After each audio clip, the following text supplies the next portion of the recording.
Okay, 11.1b. Just continuing with sequences and series. Just a little practice writing rules again.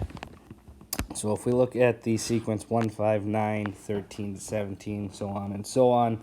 Again, if you notice the three dots, that is an infinite sequence. What we need to do is find the pattern. How am I getting to the next term? Again, think adding, subtracting, multiplying, dividing. I notice if I add 4, that gets me to the next term. And if you remember, a sub n is equal to dn plus a sub 0, with d being the common difference, which is that 4, and then a sub 0, which would be that term before a sub 1, which in this case, instead of adding 4, subtract 4 to get to a previous term, and that will get us to be negative 3. So the general rule for this arithmetic sequence would be a sub n is equal to 4n minus 3. Looking at the next sequence, 1, 4, 9, 16, 25, 36. Add 3 to get to 4. Doesn't work for the next term. Okay, so multiply by 4, that doesn't work either. When that happens, that's where we have to start thinking of squares, cubes, and I noticed that these are all perfect squares. 1 squared is 1, 2 squared is 4, 3 squared is 9, so on and so forth. Therefore, a sub n is equal to n squared. So again, this is a little more intro to sequences and series. If you remember, a sequence is a list of numbers that changes according to a pattern, and it will follow that pattern all the way through. And then a series is the sum of a sequence, so just adding up all the terms of that sequence. Again, summation notation. That's the one where it looks like an E. And then we're going to write sequences in series in summation notations. When we look at it, what's going to go right here is the rule. So we're still going to have to find that general rule for that series, and then the lower limit, and then the upper limit above.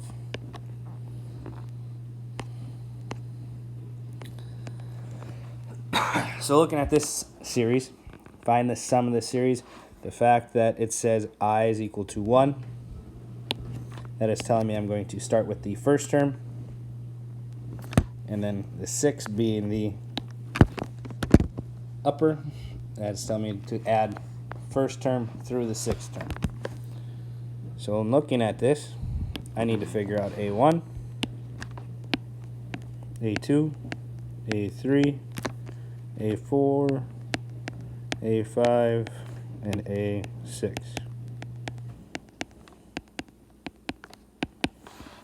And if you notice, it's I instead of n. That variable can change no matter what.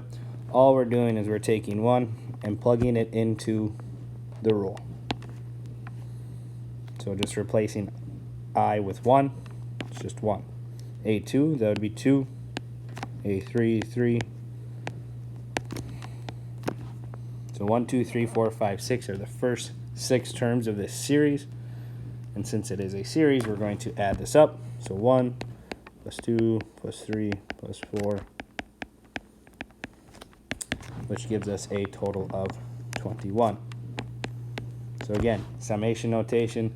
In this case, we have a rule of I, and we're lower limit of 1, upper limit of 6, meaning we're finding the sum of the first term through the sixth term.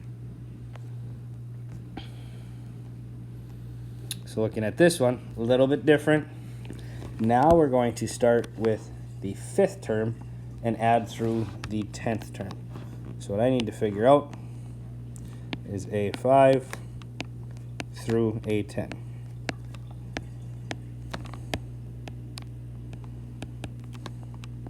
And again, since it's the fifth term, and it's k in this case, well, this should be a k, we're plugging 5 into k, so that will be 5 squared plus 1. So for A6, that would be 6 squared plus 1, 7 squared plus 1 for A7, so on and so forth, which will give us 25 plus 1, or 26, 36 plus 1, or 37, 49 plus 1, or 50, 64 plus 1, or 65, 81 plus 1, 82, 100 plus 1, which will give me 101. Adding those up, you will end up getting a total of 361. So there we're finding the sum of the 5th term through the 10th term for k squared plus 1. Okay, writing a series in summation notation. So if A4 is A1, this would be A2, A3, and then if you follow the pattern, 7 would be A4, 8 would be A5, 9 would be A6, 10 would be A7. So if we're finding the sum, we're finding the sum of the 1st term through the 7th term. So therefore, writing in summation notation, you say n is equal to 1 since we are starting with the 1st term and we're adding through the 7th term. So 7th is my upper limit, and then we need to write the general rule. So noticing the pattern is plus 1, so it's arithmetic. So again, a sub n is equal to dn plus a sub 0. Since our common difference is 1, 1n, which I'm just going to write as n, and then a0, which would be that previous term, which I would say is 3. So n plus 3 is the general rule, and we're finding the sum from the 1st term through the 7th term.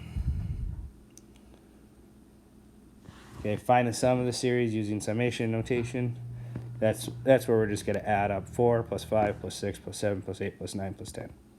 Just plug that into your calculator. Okay. Again, write the series in summation notation. Therefore, in the end, we're going to have, what is it? It's actually called sigma. Okay, you're going to have your sigma, and then we have a lower limit of 1. And if you notice, we got the 3 dots there, meaning this is an infinite series, so we're going to go through infinity. Now the thing here, we need to figure out the general rule for the series.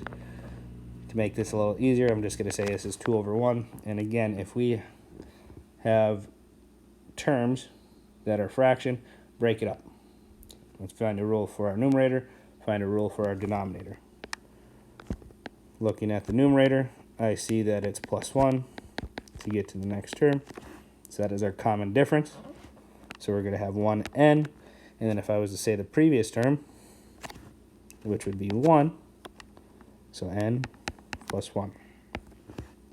Looking at the denominator now, 1, 4, 9, 16. Again, if we add 3, it works for the 1st to 2nd term, but does not work for 2nd to 3rd term, so it's not arithmetic. Times 4 for a geometric, doesn't work to get from 2nd to the 3rd term.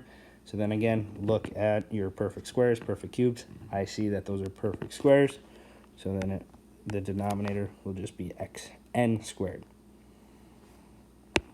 There is the series in summation notation.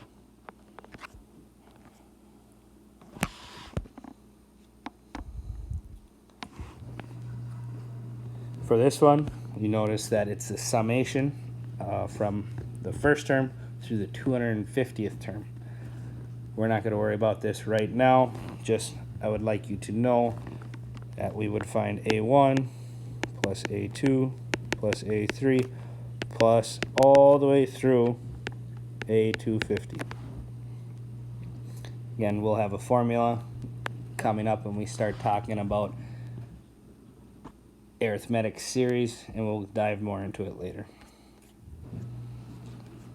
Okay, there should be another OneNote assignment under Chapter 11 and 11.1b homework. Have a good day.